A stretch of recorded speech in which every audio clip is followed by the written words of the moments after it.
ब्रिजमोहन अग्रवाल ईश्वर की शपथ लेता हूँ कि मैं विधि द्वारा स्थापित छत्तीसगढ़ में साय कैबिनेट विस्तार होने के 5 दिन बाद भी विभाग बंटवारे को लेकर सस्पेंस खत्म होने का नाम नहीं ले रहा। राजनीतिक गलियारों में विभागों को लेकर कयासों का बाजार गर्म है। चर्चा है कि मुख्यमंत्री विष्णुदेव साय वित्त, जनसंपर्क, खनन, ऊर्जा विभाग, डिप्टी सीएम अरुण साव गृह, जेल या ऊर्जा विभाग, डिप्टी सीएम विजय शर्मा धर्मस्व, संस्कृति, पर्यटन, आवास, पर्यावरण विभाग, लखनलाल देवांगन नगरीय प्रशासन, ग्रामोद्योग विभाग, श्याम बिहारी जायसवाल कृषि, पशुपालन, जल संसाधन विभाग, लक्ष्मी राजवाड़े महिला बाल विकास एवं समाज कल्याण विभाग, ओपी चौधरी वित्त, उच्च शिक्षा, खेल एवं युवा कल्याण विभाग, टंकराम वर्मा स्कूल शिक्षा और पीएचई विभाग, ब्रिजमोहन अग्रवाल पीडब्ल्यूडी राजस्व आबकारी संसदीय कार्य विभाग, केदार कश्यप वन आदिम जाति कल्याण विभाग, राम विचार नेताम वाणिज्य उद्योग पंचायत एवं ग्रामीण विकास विभाग, दयाल दास बघेल खाद्य नागरिक आपूर्ति विभाग। इधर मंत्रियों के विभाग बंटवारे में हो रही देरी को लेकर कांग्रेस सवाल उठा रही है, तो कांग्रेस की गुटबाजी पर निशाना साधते हुए बीजेपी पलटवार कर रही है। मलाईदार विभागों के बंटवारे में आपसी बंदरबाट के कारण अभी तक मंत्रियों के विभागों का बंटवारा नहीं हो पा रहा है। काफी सारे मंत्री पूरी ताकत लगाए हुए हैं कि उन्हें मलाईदार विभाग मिले और इसी चक्कर में इनके यहाँ मंत्रियों का बंटवारा नहीं हो रहा है। दरअसल भारतीय जनता पार्टी सरकार में सिर्फ और सिर्फ जनता का शोषण करने आई है। जनता की सेवा करने आए होते तो इनको मंत्रियों के विभागों में बंटवारा करने में इतनी देर नहीं लगती। आपसी गुटबाजी कांग्रेस में हो सकती है, भारतीय जनता पार्टी में इस तरह की कहीं पे कोई बात नहीं होती है। भारतीय जनता पार्टी एक कार्यकर्ता भाव से काम करता है। हमारे यहाँ जो पद का दायित्व दिया जाता है तो दायित्व मिला है, बहुत जल्द उसका भी अलग अलग डिपार्टमेंट का घोषणा कर दिया जाएगा। 5 दिनों बाद भी मंत्रियों के विभागों का बंटवारा नहीं होने पर पक्ष विपक्ष आमने सामने हैं, तो वहीं मंत्री अपने अपने विभागों का इंतजार कर रहे हैं। अब देखने वाली बात होगी कि ये इंतजार कब खत्म होगा। गौरव शुक्ला, बंसल न्यूज, रायपुर।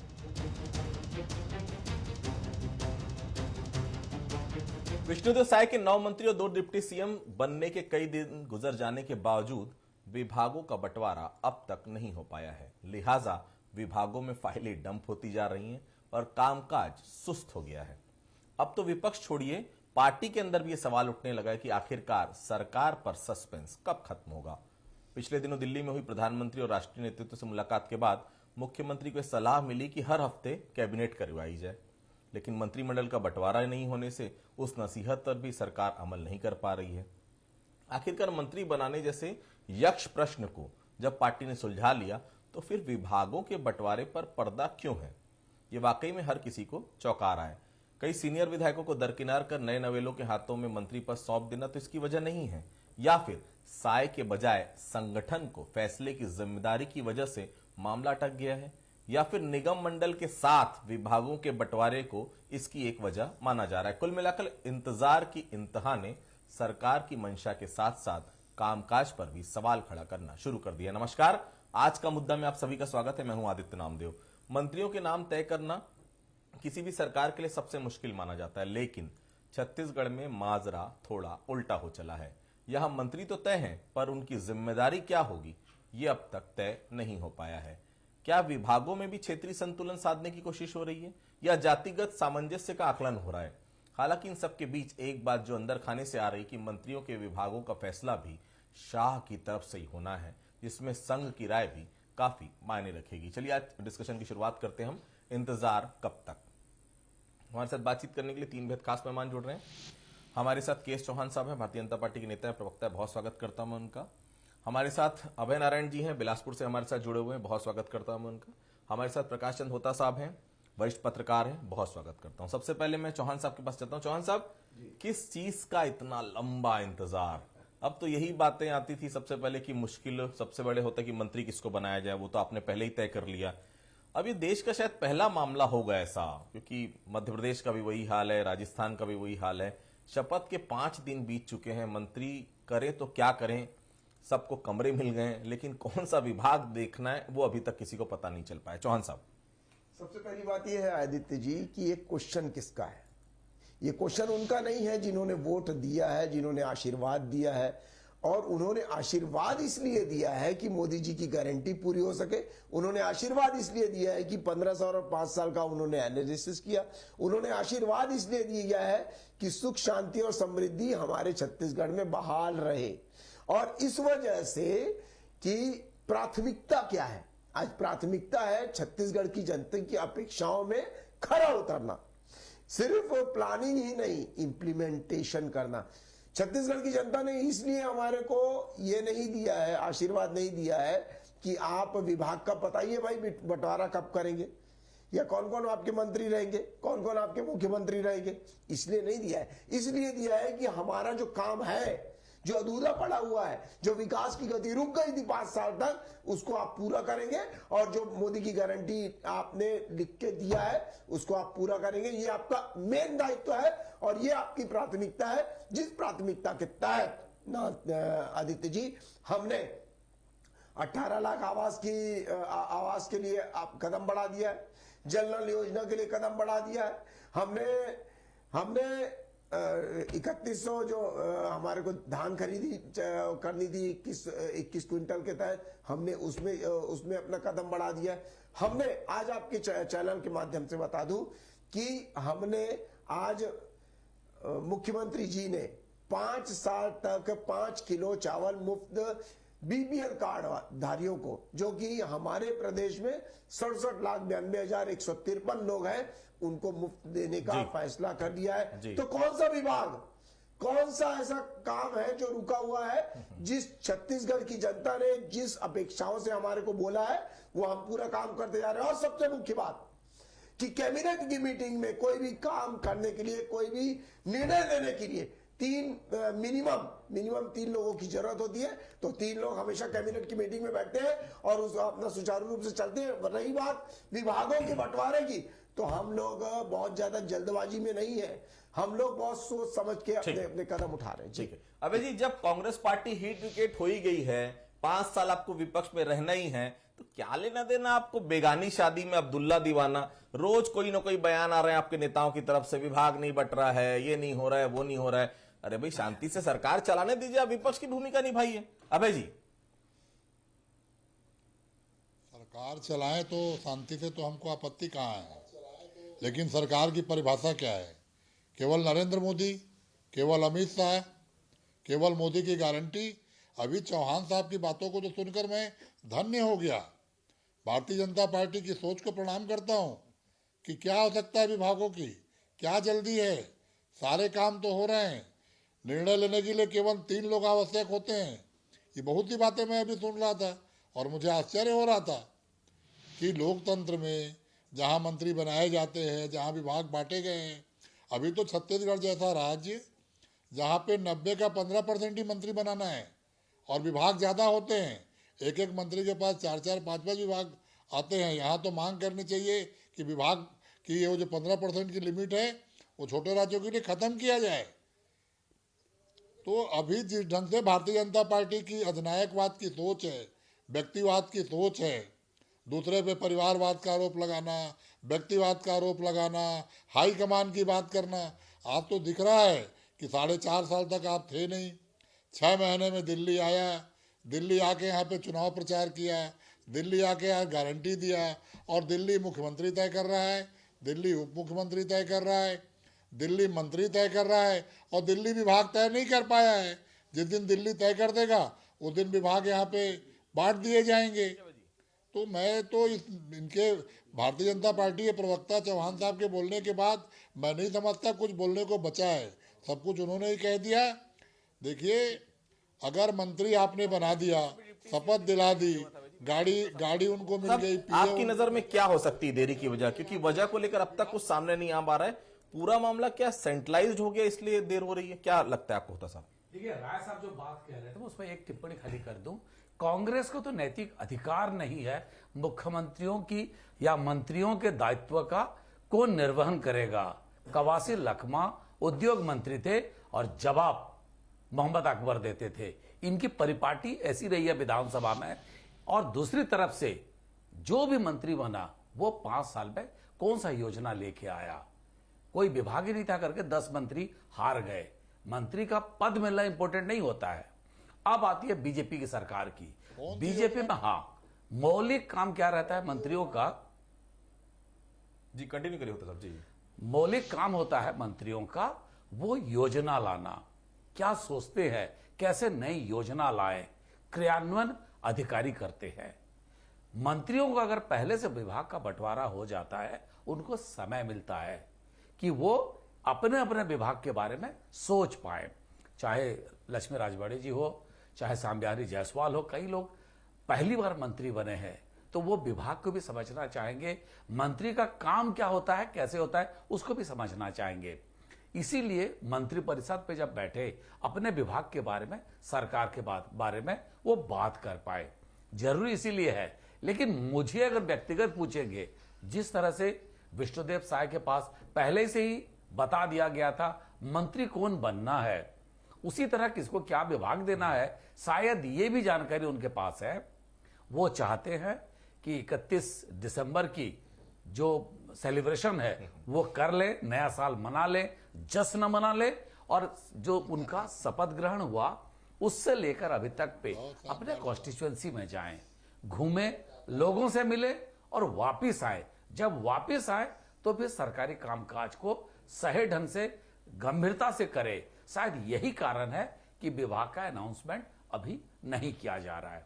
ठीक है चौहान साहब, किसी भी राज्य में नई सरकार की परंपरा है कि शपथ लेने के 2 से 3 घंटों में विभागों का बंटवारा हो जाता है। उसी दिन या उसके दूसरे दिन कैबिनेट भी हो जाती है। नए मंत्रियों ने 5 दिन पहले शपथ ले ली है, मंत्रियों को कमरा मिल गया है, विभाग का था पता नहीं। पहली बार हो रहा है शायद ये छत्तीसगढ़ में। जी चौहान साहब। देश काल और परिस्थिति के हिसाब से आदित्य जी ये सभी चीजें होती हैं। पिछली बार 25 दिसंबर को मंत्री पद की शपथ ली गई थी, हमने तो 21 दिसंबर को ले ली। अब उसको क्या बोलेंगे? देखिए, मैं कंपैरिजन सिर्फ विभाग बांटने या मंत्रीगण की शपथ लेने में नहीं कर रहा हूं। हमारा जो एनालिसिस है, हमारा जो एनालिसिस रहेगा वो रहेगा सिर्फ और सिर्फ काम पे, नाम पे नहीं। दूसरी बात ये होती है, ये मलाईदार विभाग क्या होता है?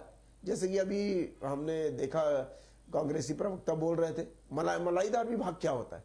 मलाईदार विभाग क्या ऊर्जा विभाग और वित्त मंत्रालय होता है जो भूपेश बघेल जी ने अपने पास रखा हुआ था? क्या उसको मलाईदार विभाग बोलते हैं? दूसरी बात, जैसे हमारे वरिष्ठ पत्रकार होता साहब ने बोला कि इनको नैतिक हक नहीं है ये सब चीजें बोलने का, क्योंकि इन्होंने जो कवासी लखमा जी को एक जो पढ़ नहीं पाते थे, जिनका आंसर विधानसभा में मोहम्मद अकबर जी देते थे, उनको आबकारी मंत्री आपने बना दिया। वो क्या डिसीजन ले पाते हैं और क्या वो लाके दे सकते हैं, और छत्तीसगढ़ के लिए क्या उन्होंने दिया है ये हमें नहीं मालूम। दूसरी बात, आप क्या ऐसे मंत्रियों को देना चाहते हैं जो गुटबाजी का शिकार हो और जो 30 जिलों तक पूरे 5 साल तक आप जा नहीं पाए, और जिस जिलों में जाते थे वहां पर कलेक्टर और कमिश्नर उनको मिलने नहीं आते थे। स्वास्थ्य विभाग की बात मैं बोल रहा हूं, टीएस सिंहदेव जी की बात मैं बोल रहा हूं। और इतना भी लेट नहीं हो गया है कि उप मुख्यमंत्री 4 साल 9 महीने के बाद बनाया गया। ये कांग्रेस की सरकार पिछली बार 4 साल 9 महीने के बाद उप मुख्यमंत्री बनाती है, और ये बात करते हैं। सबसे मेन बात ये है आदित्य जी, सबसे मेन बात वो ये है कि हमारा जो विभाग बनेगा, हमारा कंसंट्रेशन जो है, हमारा जो लक्ष्य है वो अपने कामों को पूरा करना है। मोदी जी की जो गारंटी दी गई है उसको पूरा करना है, और मैं विश्वास दिलाता हूं। जैसे कि आपने मंत्रिमंडल के समारोह में देखा कि हमारे जो मंत्री घोषित हुए हैं उसमें अनुभव और ऊर्जा का समावेश था, वैसे ही हमारे काम में भी अनुभव और ऊर्जा का समावेश होगा। हम बहुत ही अच्छे से, हमारा लक्ष्य है कि हम हमारे लक्ष्य को प्राप्त करने के लिए हम राजनीति करते हैं। हमारा लक्ष्य ये नहीं रहता है कि हम राजनीति में आए, हमारा लक्ष्य के लिए हम राजनीति में आए, ये भारतीय जनता पार्टी की सबसे बड़ी खासियत है और इसके हिसाब से वो भारतीय जनता पार्टी काम करती रहेगी। ठीक। अभय जी लेट कर रहे हैं तो आप लोगों के लिए तो अच्छा है ना, मंत्रियों को विभाग मिलेगा, पुरानी फाइलें खुलेंगी, जांच होगी, कम से कम राहत की सांस तो है कुछ दिनों के लिए। देखिए, कांग्रेस विपक्ष में है और विपक्ष की भूमिका कांग्रेस निभा रही है और कांग्रेस का विपक्ष की भूमिका में ये फर्ज है, नैतिक अधिकार है कि जहां पे आवश्यकता है वहां अपनी बात रखेंगे। ये निश्चित रूप से दिल्ली के आर्डर के ही पूरा सरकार चलेगी, ये साफ साफ दिख रहा है। ये मोदी की गारंटी नहीं है, ये हम दो हमारे दो की सरकार है जिसका विस्तार हो गया तीनों प्रदेशों में और तीनों प्रदेशों का रिमोट दिल्ली में रखा हुआ है। वहां से बटन दबेगा तो सरकार चलेगी। राहुल जी कहते थे कि भारतीय जनता पार्टी के कमल छाप में बटन दबेगा तो अडानी निकलेगा। वो हसदेव के जंगलों में निकलना चालू हो गया है, वहां कटाई हो रही है। मंत्रियों का विभाग नहीं बटा लेकिन पेड़ों को काटने का विभाग बट गया। किसके आर्डर से पेड़ काटे जा रहे हैं? क्या मुख्यमंत्री जी के आर्डर से काटे जा रहे हैं या दिल्ली से कोई आर्डर आया है? तो हम तो कह रहे थे, आशंका व्यक्त कर रहे थे कि कमल में बटन दबेगा तो सरकार किसकी बनेगी। तो ये हम दो हमारे दो के सरकार का विस्तारीकरण है और मुबारक हो, बधाई हो। हम तो इंतजार कर रहे थे कि 6 महीना हमको बोलना ना पड़े, 6 महीना हम लोग चुप रहें, सरकार गारंटियों को काम करे, 3100 रुपया दे, 12,000 नारी बंधन का दे, 500 रुपये में सिलेंडर मिलना प्रारंभ हो जाए। तमाम गारंटी को हम लोग देख रहे थे। 25 तारीख को 2 साल का बोनस भी इन्होंने कल दिया, उसके लिए भी इनको बधाई है, धन्यवाद है। लेकिन जिस तरह की परिस्थितियां दिख रही हैं, जिस तरह रिमोट कंट्रोल दिल्ली के हाथ में है, ऐसा लग रहा है कि गढ़बो नवा छत्तीसगढ़ का जो नारा छत्तीसगढ़ के वासियों के लिए था, जो छत्तीसगढ़ का निर्माण छत्तीसगढ़ के लोगों के लिए हुआ, उसमें कहीं ना कहीं परेशानी खड़ी होती दिख रही है। फिर भी हम चाहेंगे जल्दी विभाग का बंटवारा करें, ईश्वर उनको बुद्धि दे, विभाग दे, मंत्री अपना काम करें, अपने गारंटियों को पूरा करें और जिस उद्देश्य से जनता ने इनको सत्ता में बैठाया है वो उद्देश्य जनता का पूरा होना चाहिए। और विपक्ष के रूप में तो हम जहां भी हमको दिखाई देगा वहां हम रोकेंगे, टोकेंगे और निश्चित रूप से केवल और केवल दिल्ली के कारण का बंटवारा रुका हुआ है और विभाग का बंटवारा दिल्ली से होता है, ये हम लोग पहली बार देख रहे हैं। ठीक है भाई जी जी। होता साहब, मंत्रियों के विभागों में जो देरी हो रही है, आपको नहीं लगता इससे सरकार की छवि पर असर पड़ता है? सिर्फ गारंटी पूरा कर देने की घोषणा क्या सरकार की छवि तो नहीं बदल देगी? क्या मानते हैं आप, इसका नुकसान होगा भारतीय जनता पार्टी को? देखिए, इसके दो पहलू हैं। पहली बात यह है कि सरकार बनी, मंत्रिमंडल बन गया, उनका काम क्या है? उन्होंने चीफ सेक्रेटरी को बुलाया और चीफ सेक्रेटरी से कहा कि यह घोषणा पत्र है, इसको कैसे अमल किया जाए। अमल करने का काम यानी कि 100 दिन में क्या काम होंगे वो बता दिया चीफ सेक्रेटरी को। अगर चीफ सेक्रेटरी या किसी विभागीय सचिव काम नहीं करते, हटाने का काम ये मंत्रिमंडल का है या मुख्यमंत्री का है। बहुत अच्छी पहली बार ऐसा हुआ कि पिछले सरकार के जो व्यक्ति थे, अब आप मान सकते हैं मुख्यमंत्री का सिक्योरिटी एसपी अभी भी बरकरार है, जो रायपुर का एसपी और कलेक्टर अभी भी बरकरार है, मुख्यमंत्री के जो सचिव रहे या एडिशनल चीफ सेक्रेटरी रहे वो अभी भी अपने ही पदों पे, अपने ही विभागों पे बरकरार है, अभी तक हटाया नहीं गया। यानी कि एक नई परिपाटी देने की बात हो रही है। सबसे बड़ी बात है 100 दिन का रोड मैप, जिसको अंग्रेजी में कहे, या कार्य योजना चीफ सेक्रेटरी को और मंत्रालय में बैठे अधिकारियों को दे दिया गया है। ये 100 दिन का काम आपको करना है। सरकार जिस वक्त शपथ लिए 17 तारीख की बात थी, सबसे पहले उन्होंने निर्णय लिया कि हम 2 साल का जो बोनस है उसको तुरंत देंगे। कल वो भी हो गया। आज निर्णय ले लिया गया लगभग 68 लाख लोगों को 5 साल तक जो मुफ्त में, फ्री में उनको चावल दिया जाएगा, उसका निर्णय भी आज हो गया। यानी सरकार अनिर्णय की स्थिति पे कहीं नहीं है। हाँ, एक सवाल और जरूर उठता है। कांग्रेस के टाइम पे स्वास्थ्य मंत्री, जैसे चौहान साहब बोल रहे थे, मैं तो बीजेपी और कांग्रेस के झगड़ा में नहीं पड़ना चाहता, लेकिन एक सवाल अचानक याद आया, एक नजीर। स्वास्थ्य मंत्री थे टीएस सिंहदेव। कोविड का टाइम था और जब कोविड को लेकर उच्च स्तरीय बैठक हुई, वहां टीएस सिंहदेव को बुलाया ही नहीं गया और उसी से झगड़ा की शुरुआत हुई। तो ऐसी कोई चीज नहीं करना चाहिए सरकारों को या सरकार को जिससे उसके छवि पर असर आए। और सबसे बड़ी बात है, अगर कोई घटना होता है, कहीं पे भी कुछ होता है, तो मंत्रिमंडल में मंत्री अकेला नहीं, कैबिनेट का मतलब होता है सामूहिक दायित्व, सभी लोगों का बराबर की जवाबदारी है। ऐसा नहीं कोई कह सकता, अगर कोई कैबिनेट की किसी भी डिसीजन से असहमत है तो वो कैबिनेट को या मंत्रिमंडल से त्यागपत्र देना पड़ता है या मुख्यमंत्री उसको हटा देते हैं। इसीलिए सभी की सामूहिक दायित्व है। और अब थोड़ा मुझे जैसा लग रहा है थोड़ा छुट्टी के माहौल है। 25 तारीख के बाद देश भर में सब क्रिसमस मना रहे हैं। भले ही बीजेपी खुल के ना बोले, वो हिंदुत्व की पार्टी है, तो वो ना बोले कि हम सुशासन मना रहे हैं, हम क्रिसमस नहीं मना रहे हैं, लेकिन थोड़ा खुशी के माहौल है। सब अपने कॉन्स्टिट्यूएंसी पे जाना चाहते हैं, जाए, घूम के आए, फिर जवाबदारी ले। ठीक। चौहान साहब, लोकसभा में 3 महीने का समय बचा है। लोकसभा चुनाव में सरकार को भी फुल स्पीड में चलना चाहिए। कांग्रेस कह रही है अब किक भी नहीं मार पा रहे, चाबी नहीं घुमा पा रहे, मंत्रालय में फाइलें लंबी होती जा रही है, कैसे चलेगी सरकार? आप लोग तो तत्काल फैसले लेने के लिए जाने जाते हैं। चौहान साहब, हो क्या गया है इस बार? आदित्य जी, जनता बहुत ज्यादा जागरूक है। 2018 में आपको लेके चलूंगा, तीनों राज्यों में इनकी सरकार बन चुकी थी, राजस्थान, मध्य प्रदेश और छत्तीसगढ़।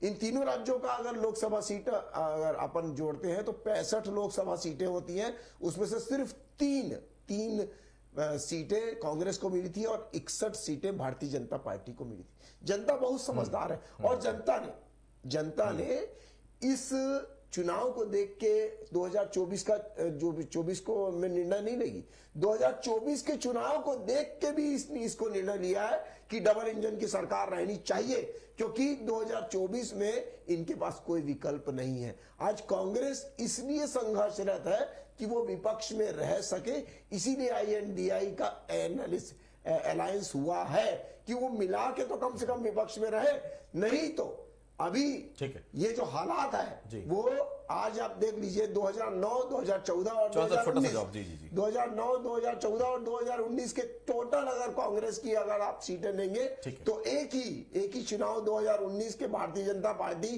के सीटों से कम है 3 चुनाव का। तो आज हालात को देखते हुए ये लोग कारण, बाकी भारतीय जनता पार्टी, जनता पूरा मन मना चुकी है, पूरी 11 की 11 सीटें हमारे भारतीय जनता। अबे जी, भले मंत्रियों के विभागों का बंटवारा ना हुआ हो, पर इन्होंने 3 से 4 गारंटियां तो पूरी कर दी है। आप लोग आरोप लगाते रहिए 1 साल का बोनस दिया है, 2 साल का नहीं दिया है, किसानों के तैशी आप लोग बनते हैं, लेकिन फैसले तो भाजपा सरकार कर रही है। क्या होगा 2024 में आप लोगों का? आप लोग आरोप लगा रहे हैं कि 1 साल का बोनस मिला है, आपको मिला क्या बोनस? कितने साल का मिला आपको बोनस? अभय जी देखिए, 2 साल का बोनस देने का इन्होंने वादा किया था और 25 दिसंबर की तिथि तय की थी, और 25 दिसंबर अटल बिहारी वाजपेयी जी का जन्मदिन है। उस दिन इन्होंने पाप का प्रायश्चित किया। जो पाप झूठ बोलने का, वादा करके नहीं निभाने का इन्होंने किया था, एक महान नेता के जन्मदिन के दिन भारतीय जनता पार्टी ने पाप का प्रायश्चित किया, किसानों को बोनस मिला। उसके लिए तो मैं धन्यवाद पहले दे चुका हूँ। जिन गारंटियों को आप पूरा, लेकिन नारी बंधन के महिलाएं भी खोज रही हैं कि कब किस तारीख से चालू होगा 12,000। नहीं, आपके कुछ नेता कह रहे हैं अभय जी केवल 1 साल का बोनस मिला, इसलिए रेक्टिफाई कर रहा हूं मैं आपसे। 2 साल का मिला, 1 साल का मिला। आपके बहुत सारे नेता बयान दे रहे हैं केवल 1 साल का बोनस मिला है।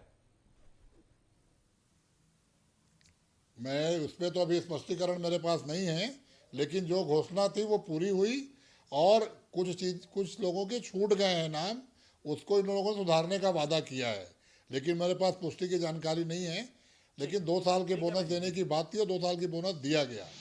बहुत लोगों के खाते में पैसे नहीं आए हैं, जिनके खाते में पैसे नहीं आए हैं काम कर रही, जिस तरह से क्या पूरे 5 साल ऐसे ही चलेंगे, पूरे प्लान के साथ चल रहे हो? ये बता रहे हैं कि हम पूरे 5 साल के लिए हैं। हड़बड़ाहट में बिल्कुल नहीं है। सीएम सचिवालय में जो 5 से 6 अधिकारी होते थे, वहां केवल 1 अधिकारी है, पुराने अधिकारी वहीं डटे हैं। क्या प्लानिंग यही है सरकार की, जो समझ में आ रहा है हमें? मैं यही कह रहा हूँ आदित्य जी कि हमको कहीं कोई हड़बड़ाहट नहीं है, क्योंकि वो जानते हैं कि स्थिति क्या है, वो अच्छे से जानते हैं। पिछले सरकारों का बदनाम जो हुआ वो अधिकारियों के बड़बोलेपन और अधिकारियों के जिस तरह से काम किए और जिस पे ईडी, आईटी सब लोग घुसे, यही कारण था। तो मुख्यमंत्री किसी को भी अपने सचिवालय में लेने से पहले बैकग्राउंड देखना चाहते हैं। आपको पता है मनमोहन सिंह जब प्रधानमंत्री थे, अपने सचिवालय में किसी के अधिकारी का भी पोस्टिंग करते तो खुद इंटरव्यू लेते थे। वो जानना चाहते थे जिस आदमी को मैं अपने सचिवालय में ले रहा हूं उसकी ज्ञान कैसा है और इंटीग्रिटी क्या है। तो मुख्यमंत्री भी यही जानना चाहते हैं, ये एक कारण है। दूसरा सबसे बड़ी बात है, अभी नया नया सरकार है, हनीमून पीरियड है, 1 महीना तक वैसे भी कोई सवाल नहीं उठाना चाहिए। और जिस तरह से सवाल कांग्रेस उठा रही है, इतनी हड़बड़ाहट कोई जायज नहीं लगता मुझे। ठीक है, तो देखिए विभागों का बंटवारा जल्द से जल्द हो जाए, हम उम्मीद करते हैं, ताकि जो काम हो रहे हैं और द्रुत गति से हो, क्योंकि जिस मंत्री को पता रहेगा उसके पास कौन सा विभाग है, शायद और बेहतर तरीके से वो काम कर पाए और उसको खुद को भी साबित करना है, क्योंकि बहुत सारे ऐसे नए चेहरे जो पहली बार मंत्री बन रहे हैं, निश्चित तौर पर जोश भी है, पुराने लोगों का साथ भी है। उम्मीद की जानी कि जल्द से जल्द मंत्रिमंडल का जो है बंटवारा, खासतौर से विभागों का बंटवारा जल्द से जल्द हो जाए। आप सभी हमारे साथ जुड़े, आप सभी लोगों को बहुत बहुत धन्यवाद। आज का मुद्दे फिलहाल इतना ही, बाकी खबरों के लिए आप बने रहिए बंसल न्यूज के साथ। नमस्कार।